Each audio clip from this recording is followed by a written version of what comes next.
¿Quieres rodearte de personas que te conviertan en un líder más completo? Hablemos sobre 4 barreras que debes derribar para lograrlo.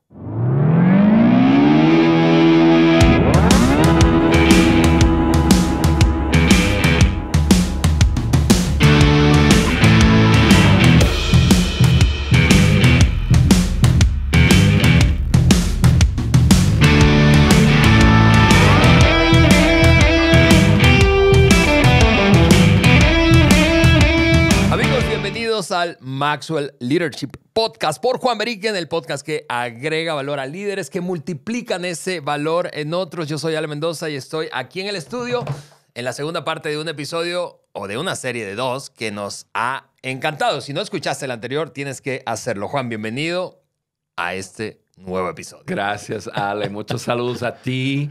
Y te recomiendo a no escuchar el episodio anterior con Susi, porque te mencioné varias veces. Amigos, ¿qué tal? Qué gusto estar con ustedes hoy. Les doy la bienvenida. Gracias por estar con nosotros hoy. Y les recuerdo, hacemos lo que hacemos con el motivo de ayudarte a lograr tu máximo potencial en la vida. Y eso es el motivo detrás de todo.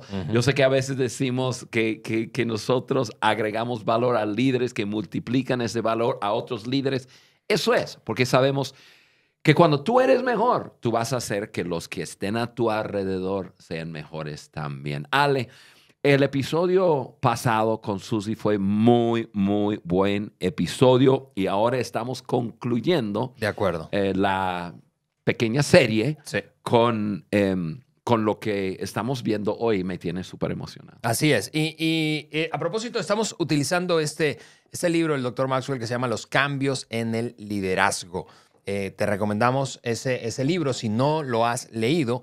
Pero refiriéndonos al episodio pasado, Juan, Susi decía, porque hablabas tú con ella ahí en el episodio anterior, de diversidad y cómo es que tener un equipo de trabajo diverso, con personas diferentes. ¿Diferentes en qué? En género, en temperamento, en carácter, en generación.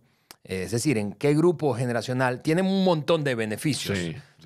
Claro que esa verdad tiene como otra cara. Es una moneda de 2 caras. Y cuando digo eso me refiero a que para lograr tener un equipo, construir un equipo diverso, hay que superar ciertos obstáculos, Juan, ciertas barreras. Sí, claro. Y de eso vamos a hablar hoy, precisamente en esta segunda parte de esta serie que hemos titulado el episodio de hoy, 4 barreras que obstruyen la diversidad. 4 barreras que obstruyen la diversidad. Así que, Juan, si te parece, nos echamos de una vez un clavado a la conversación, ¿te parece? Ale, le damos y simplemente un comentario. Hablamos un poco acerca de eso la semana pasada, pero los beneficios son mucho más que los obstáculos que vamos a hablar, aunque los obstáculos tienen el poder para arruinar todo. Lo mencioné en el episodio pasado, pero yo creo que no hay ningún lugar donde yo vaya hoy día, sea una empresa, una organización, estar en alguna junta en donde no me hace la pregunta, ¿cómo le hacemos? No tanto para tener diversidad en el equipo, pero para manejarla. Sí. Para ayudar a las diversas personas, que diferentes géneros, diferentes culturas, diferentes generaciones, llevarse bien, o sea, apreciar, respetar el uno al otro y poder sacar máximo provecho. Y yo diría eso para introducirnos al tema de hoy, tiene que ver con el liderazgo. El liderazgo siempre pone la pauta. Entonces, Totalmente. Lo que vamos a hablar hoy, pues tú líder, tú pones la pauta. Tú vas a ser el primero en hacer lo que vamos a hablar y entonces tu equipo te va a seguir. Así es. Así que vamos a hablar de esas 4 barreras y evidentemente vamos a mencionar qué consecuencia trae, cómo superarla. Así que no te desconectes. Antes de lanzarte la primera de las 4, quiero animarte a, si no has descargado la hoja de discusión, hazlo. Nuestro productor nos decía precisamente antes de iniciar este episodio, que la descarga de hojas de discusión se disparó. básicamente se duplicó al terminar el año pasado y eso nos tiene súper emocionados porque evidentemente esas notas las estás usando para ti, pero muy probablemente estás haciéndolo para compartir los episodios y la conversación con otros. Así que gracias por pues descargar esos recursos. Queremos seguir mejorando y empeñados en darte cada vez mejores herramientas. Así que hoja de discusión en la mano. Aquí te va la primera barrera. Barrera número uno para... o que obstruye la diversidad, el temor al conflicto. Juan, eso es una cosa demasiado, puede parecer muy obvia, es decir, porque cuando encuentras gente diferente a ti, pues evidentemente o puedes anticipar que va a haber conflicto, es decir, choque de opiniones, choque de perspectivas. Patrick Lencioni, que es un autor y experto en este asunto del desarrollo de equipos, dice que todas las grandes relaciones, las que perduran con el paso del tiempo, requieren conflictos productivos. Y ahí hay una palabra clave, Juan, conflictos productivos para poder crecer. Esa frase es tan cierta, tan cierta. Es increíble. Y en estos días, unos días atrás, Carla y yo estuvimos haciendo una conferencia para matrimonios y presentamos 8 áreas en que si un matrimonio logra trabajar y vencer en esas áreas, va a tener un matrimonio espectacular. Y una de esas áreas, el número 2 en la lista, es aprender a resolver conflicto en una forma. ¿Hay conflictos en el matrimonio? En el mío nunca. Pero eso es el objetivo de un conflicto. O sea, la razón que llega a un conflicto, obviamente hay diferentes maneras de puntos de vista, pero el objetivo del conflicto, de la resolución del conflicto es poder encontrar la mejor solución posible en el tiempo más corto posible. Eso es lo que queremos hacer. Y Ale, un ejemplo de eso es hablando en el matrimonio, ¿no? Yo creo que el matrimonio, y eso no solamente lo creo, lo he experimentado en la práctica en mi matrimonio y lo he visto en otros matrimonios. Yo creo que se basa menos en la compatibilidad de dos personas, más bien se basa en su forma de poder resolver los conflictos, porque no hay personas iguales. De acuerdo. Y aunque tengan el mismo temperamento, aunque haya mucha afinidad, hay diferencia. Y eso significa que va a haber conflicto. Y la fuerza en un matrimonio viene en resolver los conflictos y ponerse de acuerdo. Estamos de acuerdo en eso. Entonces, Ale, sumamente importante es poder resolver conflicto. Y cuando un equipo entiende que nosotros podemos resolver lo que sea, ya dejan de tener ese temor al conflicto. Incluso lo abrazan. Como que esto nos va a hacer mejor. Esto nos va a hacer mejor. Sí. Es sumamente importante. Fíjate, Juan, que te escucho y es inevitable para mí pensar en América Latina. Hemos recorrido toda América Latina, básicamente, Juan, y seguro tú vas a coincidir conmigo. Porque aquí hay un asunto cultural. El tema del conflicto. Claro, en el fondo, cada ser humano creo que experimenta lo mismo cuando se trata de un conflicto o la posibilidad de tener un conflicto con alguien. Temor. El asunto no es que tengas temor, es vencer ese temor y entrarle. Pero pensando en las culturas de nuestra amada América Latina, yo creo, Juan, que aquí es donde te decía que creo que vas a coincidir conmigo. Hay como dos extremos. Esto es una generalización. Obviamente hay gente de todo tipo, ¿verdad? En todos los países, pero es una generalización cultural. Yo podría clasificar a los países latinos en dos extremos. Sí, los que evaden el conflicto, las culturas que evaden el conflicto y las culturas que son de choque. Sí, que buscan el conflicto. A ver, ¿en qué puedo entrar en conflicto contigo? Así que y voy a mencionar solamente dos ejemplos por yo no sé si debes mencionar. Pero mira, por ejemplo, las culturas que son de choque son las culturas de sangre caliente. Es decir, el Caribe es natural. Tú ves a dos cubanos o dos puertorriqueños No, hombre. hablando, manotea, hombre, y tú dices, Pero, órale, ahí hay Ale, pelea, ahí hay pelea. Yo me acuerdo la primera vez en el año 91 que yo estuve en Cuba por primera vez y estuve andando en una van Ajá. con dos cubanos. Subieron la radio a todo que daba y comenzaron a hablar. Y yo dije, no, esta gente está peleadísimo, Sí, pero sí, pelea. sí, sí, sí. Porque daban sus opiniones y se calentaba De y se acuerdo. apasionaba con sus opiniones. Sí. Ey, y amamos Cuba, y amamos las islas del Caribe, y amamos todo el Caribe, ¿verdad? Pero en términos de como cultura general, ¿verdad? La inclinación hacia el conflicto es le entro y no me quedo con nada. En el otro extremo, los países que creo que yo podría clasificar como que naturalmente le sacan la vuelta, le evaden, ¿verdad? Son los países, yo voy a poner dos, Colombia y México, porque son los países más respetuosos, tú sabes, gente mucho más amable, hospitalaria, pendiente de ti. Que, ¿Escucharon ustedes del Caribe?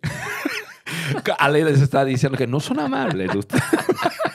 Pero el punto es, si no reconocemos, culturalmente hablando, es decir, yo soy venezolano, yo soy del Caribe, entonces yo tiendo a entrarle, Sí. ¿verdad? Pero yo vivo en México. Uh-huh. Y por eso doy el ejemplo, porque si yo sencillamente no soy consciente de cuál es mi tendencia, entonces puedo generar un ambiente de conflicto dañino. Y eso me lleva a una tabla, por cierto, que está ahí en las notas, Sí. en las notas de discusión. No voy a poder leer todas las características o diferencia entre lo que considero que es conflicto, o lo que considera el doctor Maxwell que es conflicto dañino y conflicto saludable o productivo. Sí, y Ale, es muy importante entender, en esas dos frases hay una palabra en común, conflicto. Así es. No tememos el conflicto, sino abracemos el conflicto como algo que nos puede ayudar, pero que tenemos que resolverlo en una forma saludable, Ujú. ver el beneficio. Y cuando hay diversidad en tu equipo, Va a ver.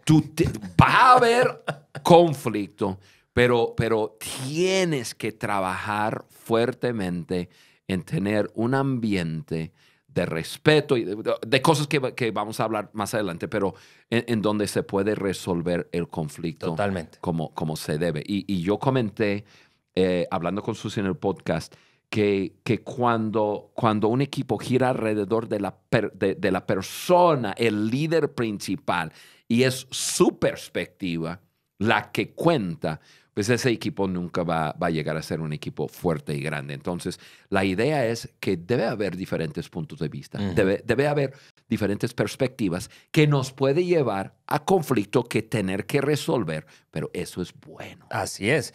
Ya hablando de liderazgo, Juan, cuando yo veo, no sé si ustedes lo han notado y coinciden conmigo, pero cuando yo veo un equipo en donde no hay conflicto, yo digo, internamente yo me pregunto, a ver, alguien aquí no está pensando entonces. Sí.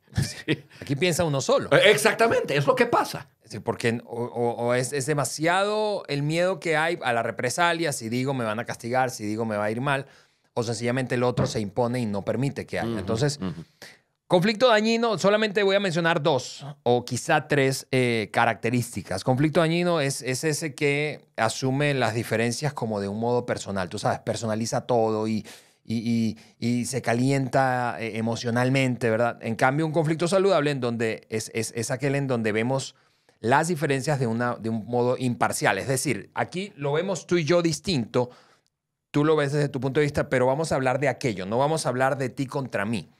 Uh-huh.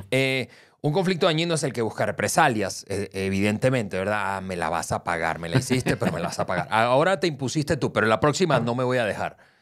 En cambio, un conflicto productivo o saludable es el que busca soluciones.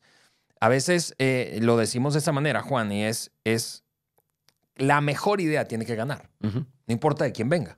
Exactamente. Esta semana yo tuve con mi equipo una experiencia así. Yo había creado, había diseñado un plan, una propuesta, y se las mostré a mi equipo. Y mi equipo me dijo... Lo desbarataron. Lo hicieron bien, pero es decir, no me atacaron, pero dijeron, ¿y qué te parece si hacemos esta otra cosa? Lo que me estaban diciendo básicamente es tu idea Te no es dijeron, tan buena como tú piensas. Te dijeron, Ale, esto es muy buena idea, pero...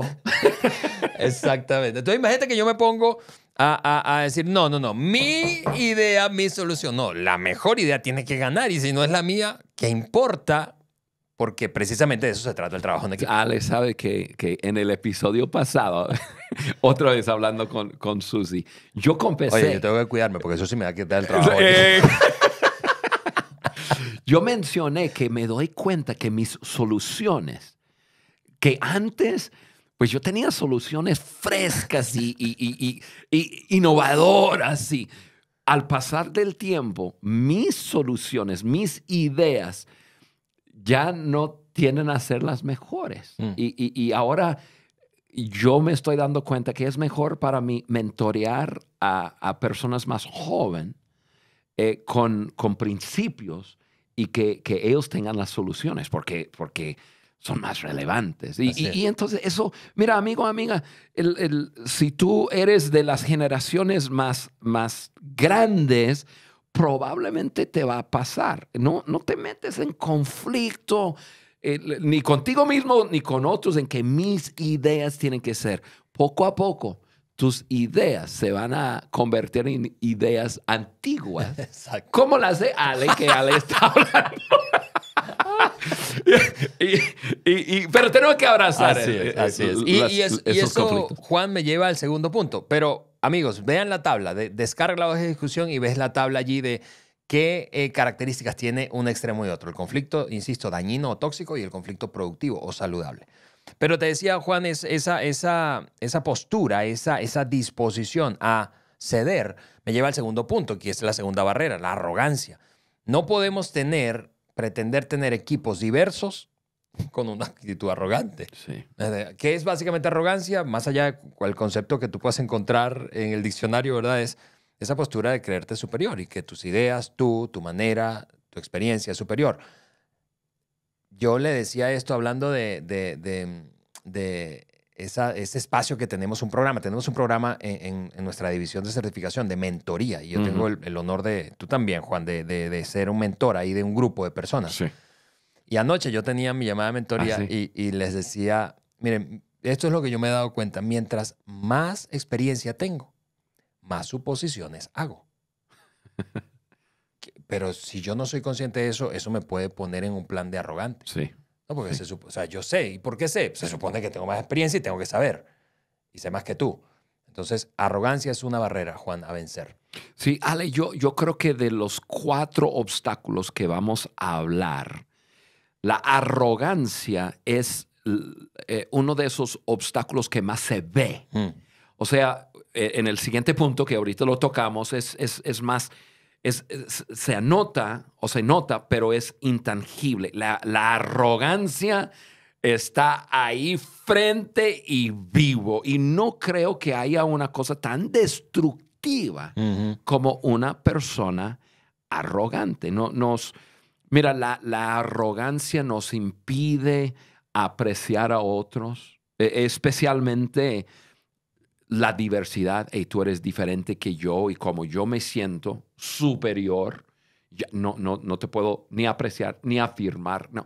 Destruye todo. Destruye la diversidad en un equipo. Y ese falso creer de superioridad lleva a una persona a actuar de diferentes maneras. Y voy a mencionar 2 o 3, pero es darse a sí misma el permiso de tratar mal o dañar a otra persona y creer que es aceptable porque cree que otros son menos que importante que uno mismo. Eso es muy dañino. Eso destruye la diversidad. Y si tú has logrado tener diversidad en tu equipo y permites a una actitud de arrogancia en una de las personas, vas a perder la diversidad en tu equipo. De acuerdo. Sí, sin duda. Y eso tiene que ver con, Ale, lo vemos en América Latina, los niveles sociales son muy marcados. Desafortunadamente hay personas porque pertenecen a un nivel social, quizás, no voy a decir más arriba, pero que se percibe como más arriba de otro, como que se den el permiso a tratar a otros como si fueran menores, inferiores. Y eso está mal. Otra cosa que sucede cuando una persona tiene como que esa actitud de superioridad es que uno se da el permiso de hacer cosas quizás inmorales e ilegales porque cree que no juega con las mismas reglas que las demás personas. Wow.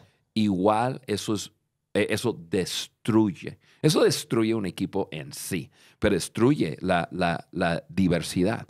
Y yo veo personas que esa arrogancia les lleva a eso.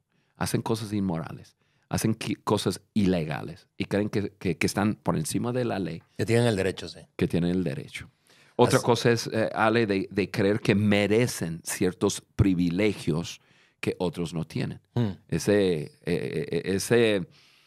es algo que en inglés es el entitlement, ¿no? Yo merezco merezco actuar, merezco. ¿Por qué? Porque soy superior a las demás personas.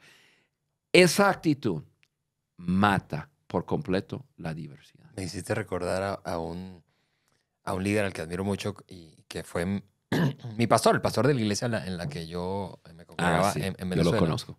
Y lo respeto mucho. Él me decía, cuando alguien decía, no, es que me lo merezco. Entonces, él interrumpía y decía, ¿tú sabes qué es lo que tú te mereces? El infierno es lo que tú te mereces. Solo que Cristo murió por ti y por eso no te vas al infierno.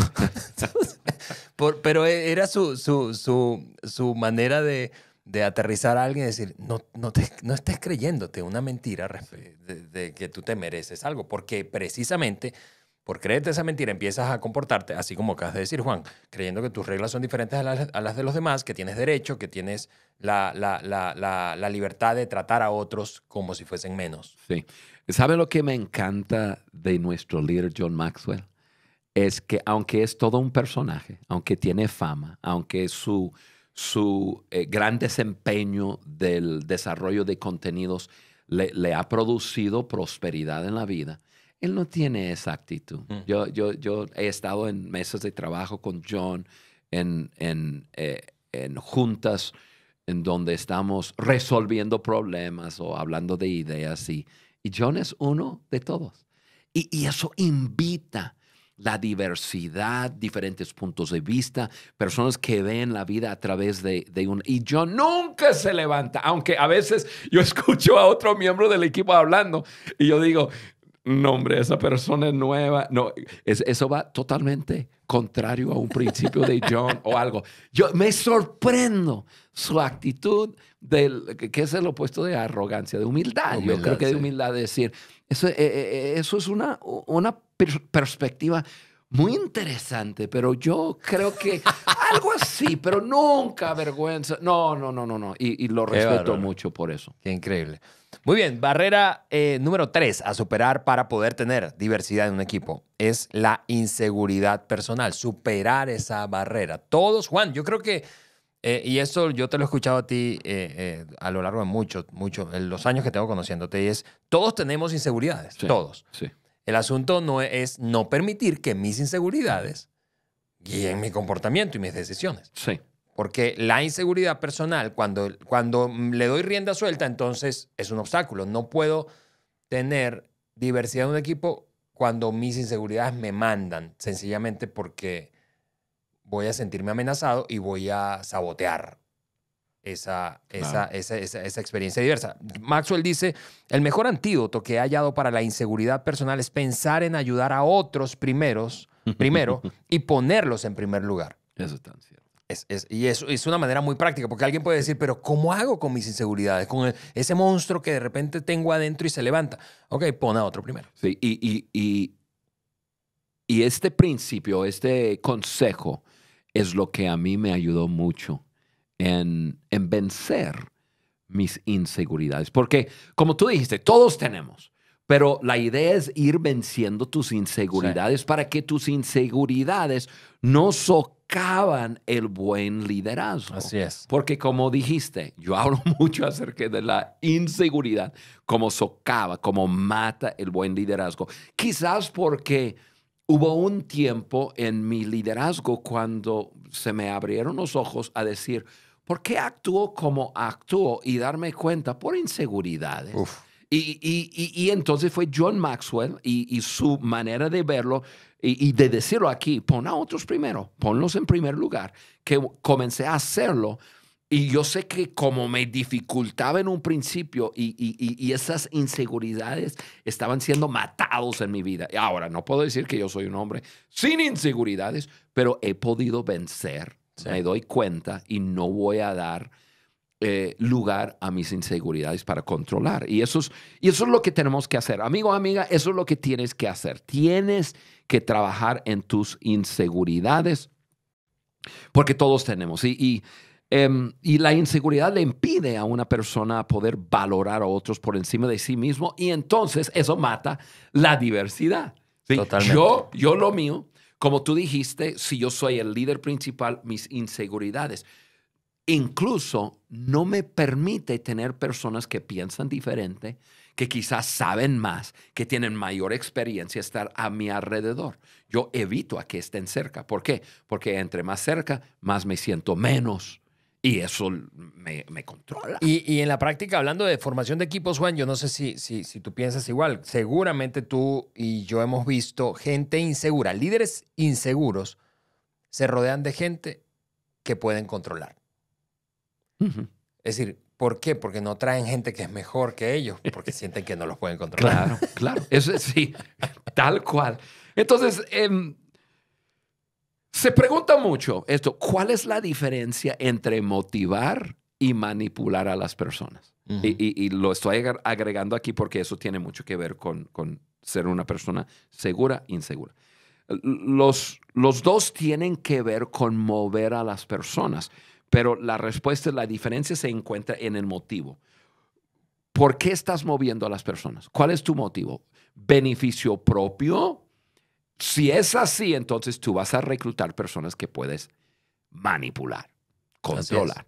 Y si es para beneficio de otros, tú vas a atraer, automáticamente vas a ser un imán para personas que quieren estar en un equipo diverso, un equipo que se reúne para hacer algo grande en este mundo. Totalmente, Juan. Y yo sé que podemos, tú sabes, ampliar la conversión de inseguridad acerca de inseguridad personal porque es un tema que te apasiona y que hemos visto como un cáncer, voy a decirlo así, en América Latina, especialmente hablando de liderazgo. Pero yo quiero recomendarle a toda nuestra audiencia, Juan, si nos estás viendo o escuchando, que vayas dale scroll down, ¿verdad? Ahí a tu Spotify o donde nos escuches, en cualquier plataforma de podcast que nos escuches o ahí en el canal de YouTube de Juan y vayas a los episodios 53 y 54 porque en ese par de episodios profundizamos acerca de la inseguridad. Hablamos de cuáles son las características de los líderes inseguros y cómo superar nuestras inseguridades personales como líderes. Entonces, quiero animarte a no dejar de escuchar ese par de episodios, incluso si ya lo hiciste, porque este es un tema de tipo ongoing, ¿verdad? Sí. O sea, no es que, ya, check, ya. Sí, ya llegué. Exactamente. No. Así que ve ahí. Pero Juan, recogiendo un poco de los comentarios que hacías, voy a atreverme a soltar 3 características de la inseguridad personal. Los que están alrededor, ¿cómo saber si yo soy un líder inseguro si los que están alrededor lo notan primero que yo mismo? O sea, típicamente quien está a mi alrededor se da cuenta que lo que me está impulsando es inseguridad, es miedo. Sí. Por otra parte, el equipo se va marchitando progresivamente. Uh-huh. Y finalmente es probable que en algún punto extremo requiera ayuda profesional para superarlo. Aunque no sea profesional, muchas veces necesitamos ayuda de otro para superar mis inseguridades. Así es. Muy bien, Ale. Entonces, simplemente si tú dices, bueno, ¿cómo se ve la seguridad personal? Es en amarte a ti mismo, aceptarte a ti mismo tal como eres y sentirte cómodo contigo mismo. Cuando una persona está bien consigo mismo, entonces ya el poner a otro primero no es un problema. No es un problema. El poner su beneficio, poner sus deseos, hasta sus ideas primero.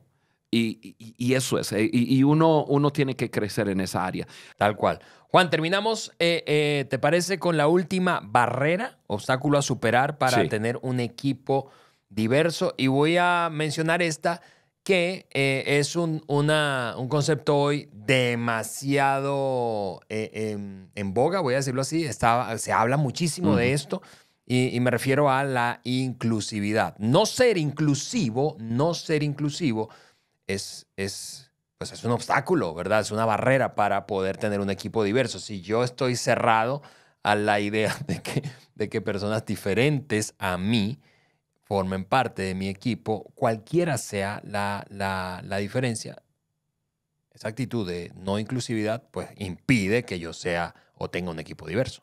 En nuestra organización, y voy a hablar de Maxwell Leadership y del equipo español, hay baby boomers. Tú eres un baby boomer nacido antes del 68. 65. Sí. Hay generación X que yo pertenezco a esa generación, nacidos hasta el 80, 82. Y nosotros vemos este tema de la inclusión desde con un énfasis, con una influencia moral. Es decir, interpretamos la diversidad en términos de género, raza, religión, orientación sexual. En cambio, los millennials y centennials, nacidos a partir de allí, desde el 84 y hasta después del milenio, el tercer milenio más bien, ven la inclusión, Juan, más desde un punto de vista del valor que tiene cada individuo. Sí. Es decir, diferencia de trasfondo, experiencia personal, estilo, perspectiva, cómo interpretan las cosas. Entonces, eso lo menciono brevemente, Juan, porque podemos concluir equivocadamente que la diversidad solo se trata de lo que yo creo que es diverso. Sí. O sea, tú ves, y eso es válido, lo que tú ves y tu interpretación de qué es diferente, qué es diversidad. Pero hay otra perspectiva que probablemente de forma natural, tú no tengas por un asunto de generación. Sí, y ese es el valor de ser inclusivo. Así es. Y yo como un boomer, yo me doy cuenta cada día del valor de la perspectiva de las generaciones que vienen atrás. Cada día, Ale, yo creo que me doy más cuenta de cómo mi manera de ver el mundo era correcto y muy atinado durante mi tiempo, pero el mundo va cambiando. Y entonces yo sé que yo tengo que ir cambiando y la forma de cambiar es dejar que las otras generaciones me mentorean. De acuerdo. Que me ayuden, que me abren. Yo no quiero tener, yo tengo 58 años, yo no quiero tener 65 años y que la gente dice, no, eso es un caso perdido. Porque es tan terco que cree que su manera de ver el mundo, que era en los años 70 y 80, es la manera de ver el mundo. El mundo cambió, Juan. Tal cual. Y entonces hay que ser inclusivo, tener diversidad en nuestros equipos y fomentar ese mentoreo, ese respeto el uno para el otro y el mentoreo el uno para el otro. Las generaciones más jóvenes para los más grandes para los más jóvenes. Pero ese es otro podcast que daremos pronto. Así es. Así que ahí está, amigos. 4 barreras que obstruyen la diversidad. Temor al conflicto, arrogancia, inseguridades y no ser inclusivo. Juan, necesitamos cerrar ahora sí, despedir este episodio, anticiparte que el siguiente no te lo puedes perder. Estamos haciendo episodios, por cierto, en medio de una gira. Sí. Estamos felices de haber estado ya en varios lugares, en República Dominicana, en México. Pero no queremos que te pierdas por nada el que sigue. Tú puedes, por cierto, ayudar a que sigamos creciendo como comunidad. Esta comunidad de gente apasionada por el crecimiento y por agregar valor a otras personas. Así que comparte este episodio con alguien más, compártelo con alguien más y suscríbete al canal de YouTube de Juan y de esa manera no vas a poder solamente escucharnos, sino ver lo que ocurre aquí. Nos divertimos un chorro y te vas a divertir con nosotros. Amigos, tenemos que ahora sí despedirnos. Les mandamos un fuerte abrazo desde aquí. Todo el equipo del podcast de Maxwell Leadership por Juan Beriken. La misión del podcast de liderazgo de John Maxwell por Juan Beriken es agregarle valor a líderes que multipliquen ese valor en otros. Cada miércoles estrenamos un nuevo episodio y puedes escucharlo en tu plataforma de podcast favorita y también puedes vernos en el canal de YouTube de Juan Beriken. Gracias por acompañarnos y ser parte de quienes están haciendo de Hispanoamérica un mejor lugar para nuestras generaciones.